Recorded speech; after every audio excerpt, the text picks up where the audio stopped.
Bien, comenzamos los repasos de la asignatura Metabolismo con temas que son de una importancia bastante relativa, porque sí pueden tener alguna pregunta en el examen del MIR, pero esa pregunta suele ser normalmente fácil. Entonces, por eso, manejándonos con unos conceptos relativamente limitados, vamos a poder tener un alto rendimiento en la respuesta de estas preguntas.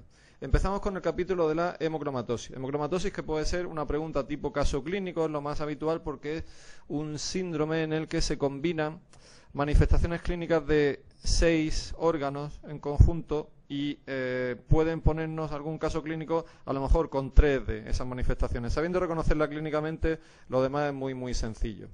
Entonces, lo primero que podemos ver, por ejemplo, es en un esquema general, una representación general del paciente con hemocromatosis, decir primero que la causa fundamental del trastorno consiste en un defecto genético, una alteración genética en el cromosoma 6, en el gen concretamente HFE, que condiciona que los pacientes tengan un aumento de la absorción intestinal del hierro.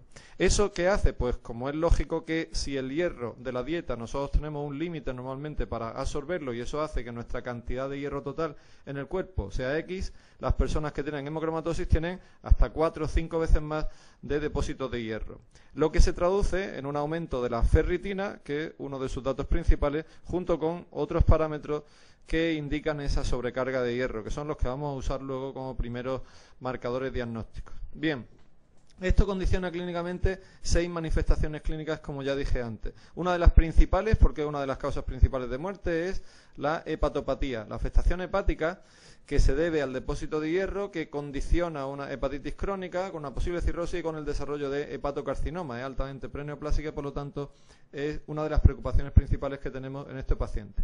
La otra, importante también en cuanto al pronóstico, es la afectación cardíaca por depósito de hierro, que puede producir una miocardiopatía dilatada con un fallo sistólico, pero también puede producir un fallo diastólico, porque haya un proceso restrictivo e incluso hipertrófico.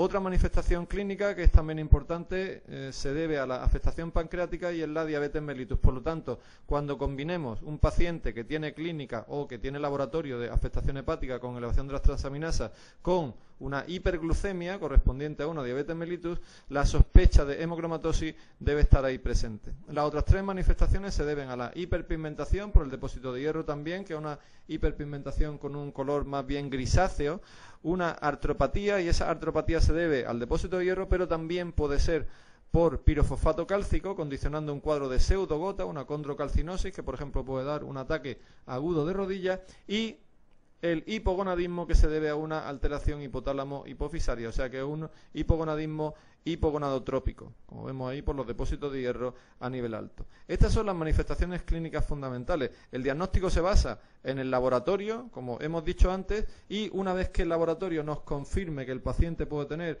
una hemocromatosis, teniendo, por ejemplo, una transferrina superior a 300 y un índice de saturación de la transferrina por encima del 50%, es cuando pasaríamos al segundo punto, que sería hacer el estudio genético para confirmar si hay una alteración en el gen HFE. En ese caso, la tercera prueba que deberíamos hacer es una biopsia del hígado y con eso confirmaríamos el diagnóstico de hemocromatosis. Resumiendo, la hemocromatosis, por lo tanto, tiene causa genética fundamentalmente, aunque ya conocemos que puede haber hemocromatosis secundarias, sobre todo debidas a procesos de hemólisis con transfusiones repetidas.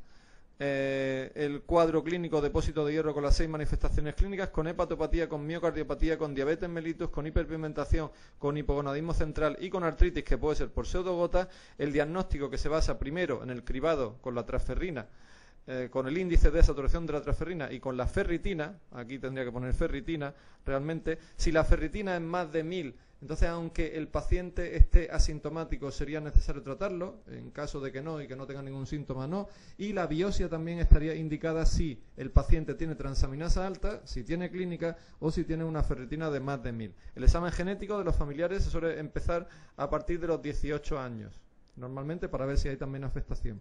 Y en cuanto al tratamiento, como la causa principal es la sobrecarga de hierro, el trastorno principal es la sobrecarga de hierro, lo básico será pues precisamente quitar hierro, y eso se hace con las flebotomías periódicas. Eso es lo que se haría fundamentalmente. El tratamiento sería con las flebotomías Al principio se puede hacer 1 o 2 por semana y luego ya se van distanciando. Y luego hay otras medidas, pues que no se coman alimentos que tengan mucho hierro, prevenir las posibles infecciones que pueden estar asociadas, que son por Yersinia, por Listeria, pero también por Vibrio vulnificus, que es el que justifica esto de no tomar mariscos sin cocinar. Se ha publicado recientemente que los IVP pueden reducir la necesidad de flebotomía y, por último, en las formas secundarias puede ser necesario dar deferroxiamina, como quelanto.